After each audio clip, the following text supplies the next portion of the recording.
my name is Perrine Masset. I'm a director in our consulting practice for the private sector. Today, I'm going to give you my perspective on how COVID-19 has impacted the consumer packaged goods sector, and we'll discuss a few questions with you all.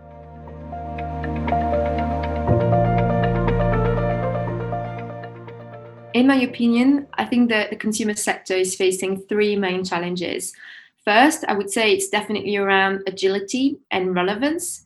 Second is definitely around purpose and societal impact. And the third one is around direct-to-consumer proposition. So I'm happy to extend a bit more on my responses. I think above all, it has been a massive wake-up call for agility for organization in order to remain relevant to consumers. In our very specific case of the crisis, I think perfect is definitely the enemy of good, simply because organizations have to respond and they have to accept that there will be unknowns, there will be imperfections in the way they respond to the crisis. Aldi, for me, is a prime example of agility as they managed to launch a brand new business proposition in a matter of weeks to the market. I think that's a fantastic example of agility. Secondly, as consumers are seeking enduring value, I hope, in products and are expecting organization to do more for society, I think the importance of purpose has never been so pressing that it is today. I really like the example of Unilever that truly, even though the crisis was prominent for their business, has truly lived their purpose and contributed £89 million to fight the pandemic. What a great example of living your purpose through times of crisis.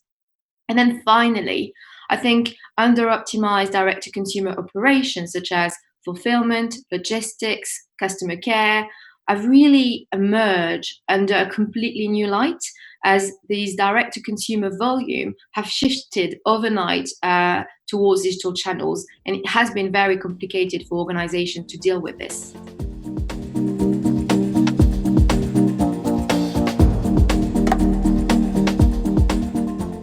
Over the last few weeks, I think what's changed for marketing and experience leaders is that dramatic shift towards digital channels and therefore that need to respond to, these new acquired behaviors. I would definitely split organization in two folds. I think the first one is organization that do not have a direct-to-consumer presence. I think for them, it's about resolving some of the fundamentals related to direct-to-consumer proposition in a very, very short time frame and be ready to embrace these new business models to remain relevant. I think for some of these organizations, I really like what Facebook has done because they rapidly launched a new proposition called Facebook Shops to help small businesses selling online. So they can sell products through channels like Facebook, Instagram, or Messenger, and that can help them cope with the COVID-19 crisis. What a great example of helping organization while being very innovative. I think for organizations that have a direct-to-consumer presence, I think the challenge here are completely different. And I think that's mainly related to maintaining the bar for digital and operation excellence. I think it was very, very high already before, but I think with the COVID crisis, I think expectation from consumers, expectation from employees have completely gone through the roof with the pandemic.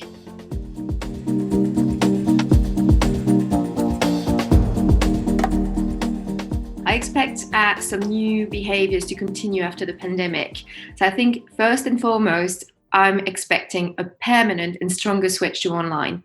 The latest results of our Deloitte Consumer Tracker indicates that the share of UK internet sales continue to grow week on week. For example, for some categories that are not essential, like fashion, 65% of clothing shoppers will continue to buy online in the next 4 weeks. And I'm definitely expecting this to continue. The second point is, as consumer confidence continues to decline, I'm expecting and kind of hoping that shoppers will seek for more durable and safer products. We can already see that in some sectors like automotive, the interest in electrical vehicles has increased significantly versus last year.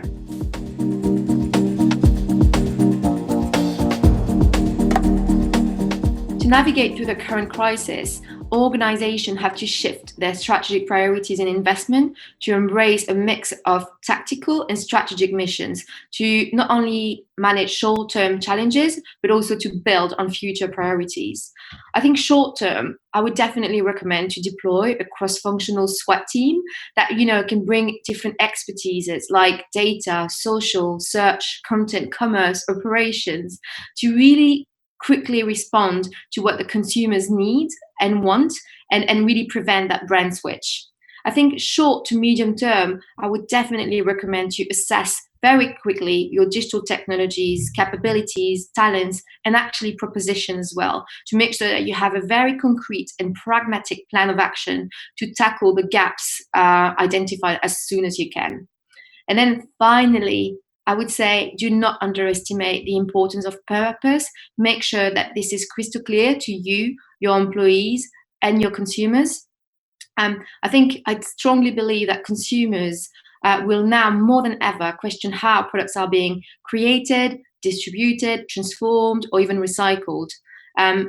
Ultimately, I believe that purpose combined with great customer experience will be the ultimate formula to customers' retention.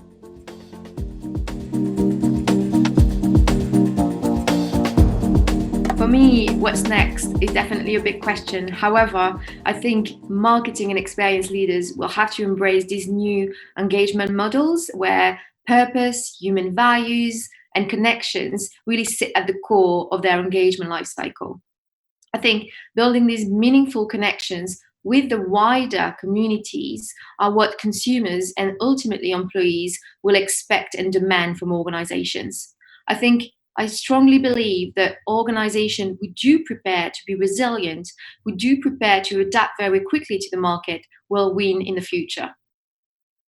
Thank you very much for watching and listening to me today. Please do not hesitate to get in touch if you'd like to talk through anything I have discussed today. All the best. Thank you.